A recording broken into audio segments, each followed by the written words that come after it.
Those who know me will know that I strive to be gentle in my fierceness. As a young person, I was admonished for my sensitivity, told to grow a thicker skin, and encouraged to be a leader, which meant speaking up and taking charge. I was such a bossy kid, it was hard to be with myself sometimes. I kept on though, because being a leader received positive reinforcement and being sensitive was shamed and diminished. So for years, I suppressed that part of myself, the part that starts from a place of gentleness, that's more concerned with how do you feel than what do you think.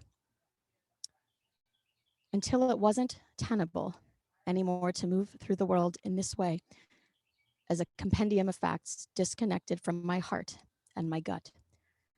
I couldn't hold a false posture, no matter how well rewarded it was. And as it turned out, I later came to find being invited to the table isn't actually worth that much if you don't like what's being served. Fast forward to more recent years, and I've become more confident in my own Judaism. And I've also found many communities where I am welcomed and wanted, not despite who I am, but perhaps because of it.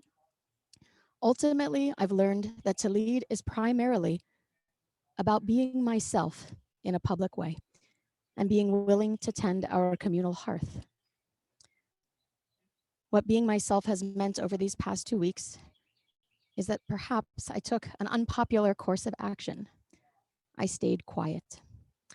In addition to being too tired to get beat up on social media, I also wanted to signal that there is power in allowing ourselves to go inward and reckon, to allowing ourselves to be with what is before drawing conclusions.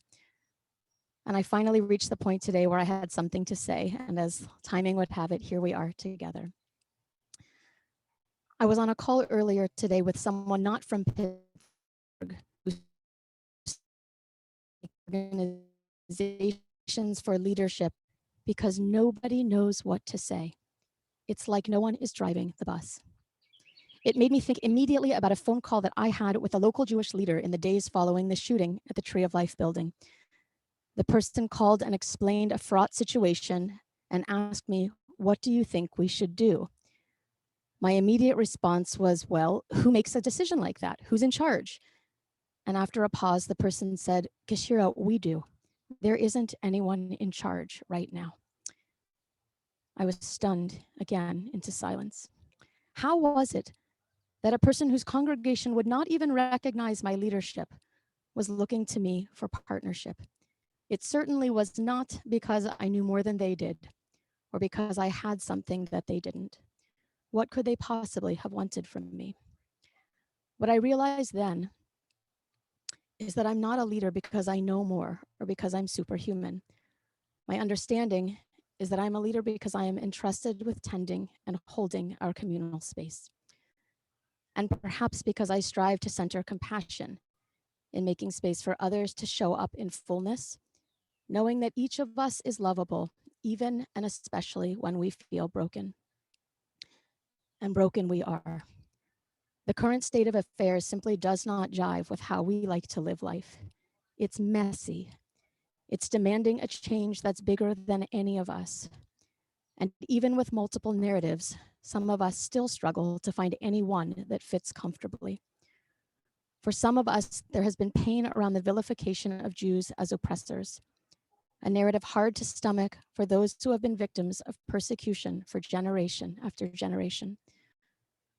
For others, there is a sense of shame that pervades, especially among those actively involved in social justice work. And of course, there's outrage on the far left, marked by urgency and self-righteousness masquerading as accountability. Here's the thing though, the world is not binary. It's complex and nuanced. We can hold multiple truths, even and especially when they contradict. In fact, the Kabbalist Sarah Yehudit Schneider encourages us to do just that. When you encounter a paradox, she teaches, it might be your natural inclination to choose a side or walk away entirely. But that's the moment to look more deeply for the hidden truth. We don't have to pick a side. We just have to stay present in the circle. I want to diverge here for just a moment and emphasize that it's complicated is often used to end conversations before they become difficult. And I want to make the case that instead of doing that, they should be the beginning of a deeper conversation. By entering in, we not only strengthen our connections to one another through vulnerability, we also receive the gift of clarifying our own understanding, because in almost all cases, thinking together is better and more powerful. Now, part of the reason that I haven't entered into many conversations these past weeks is because our Western framework for discussion is a zero-sum game, where I either need to be prepared to double down for the win or concede my conscience, or maybe forego the relationship altogether.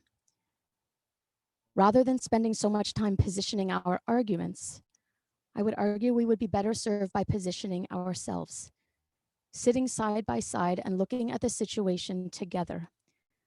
Maybe listing out what feels clear to each of us, what feels challenging, what feels shameful, what feels heartbreaking, what feels possible, maybe even what feels beyond possible. That, of course, becomes the fodder for our prayers. I want to underscore and italicize the next point. The kids are watching and listening to us. What are the kids witnessing right now? And what do we want them to learn from us? I want them to see that we are proud to be Jewish and that we keep each other safe. I want them to see that part of being Jewish is wrestling with big, huge questions. Those that have young ones in our Thursday school know that this is my promise. We will not teach your kids what to think about Israel-Palestine. In fact, we won't teach them what to think about anything at all. Instead, we will teach them how to think Jewishly, how to wrestle when things aren't clear, how to listen deeply, how to hold paradox, how to leave a conversation without winning or resolution. I believe deeply that these are not only the skills of modern moment leaders, but they are skills required to navigate the complex world that we live in at all, no matter who you are. It is vital that they see that we know how to grow and evolve, that we don't get stuck in a fixed position, lest we wither. The last point I want to make is perhaps the most important.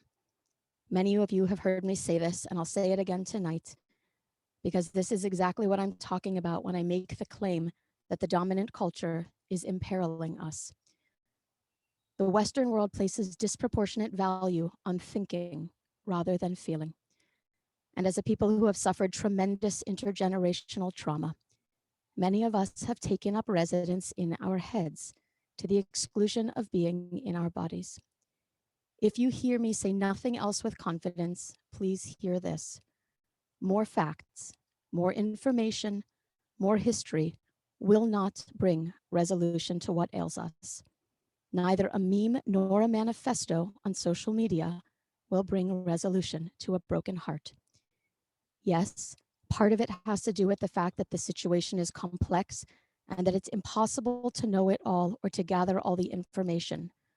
More to the point, however, the end game isn't to win, it's to grow, to heal, to become more resilient, and maybe even to become better neighbors as a result. Helen Bennett, co-founder of Tzedek Lab and a wise and dear colleague, said earlier today, the question I'm asking people is, have you cried about it yet? The question is profound in its simplicity and in its invitation.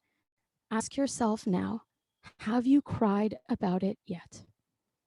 Not from the frustration of a conversation or from bullying on social media, but from looking squarely at the harm that has been caused, at the devastation, at the cycle of violence and the ensuing trauma. If we can make space to feel it and let it sink in and allow ourselves to be tenderized by it, it might just open a well of compassion for ourselves and others. It might allow us to disagree with someone while still holding them with care, while praying that their trauma be healed. Here's my truth for today. I have never been bullied into becoming a better person. I have never been shamed into becoming more clear when I am confused. I have, however, been loved out of my shell. I have been healed by compassion. I have weathered heartbreak through tenderness. I have been transformed by another person recognizing my pain, even if they couldn't do a thing about it. True to form, there is no resolution here tonight. There is no answer, no opinion to affirm or tear down. Just a plea that we slow down, that we make space, that we take time to interrogate our feelings and our convictions, that we listen more deeply, that we be courageous in asking questions, and that we not insist upon answers, that we build our community strong so that together we cannot know. May our hearts be tender all the while. May all of this merit the good. May it be our children's inheritance, and may it make our ancestors proud. Shabbat Shalom.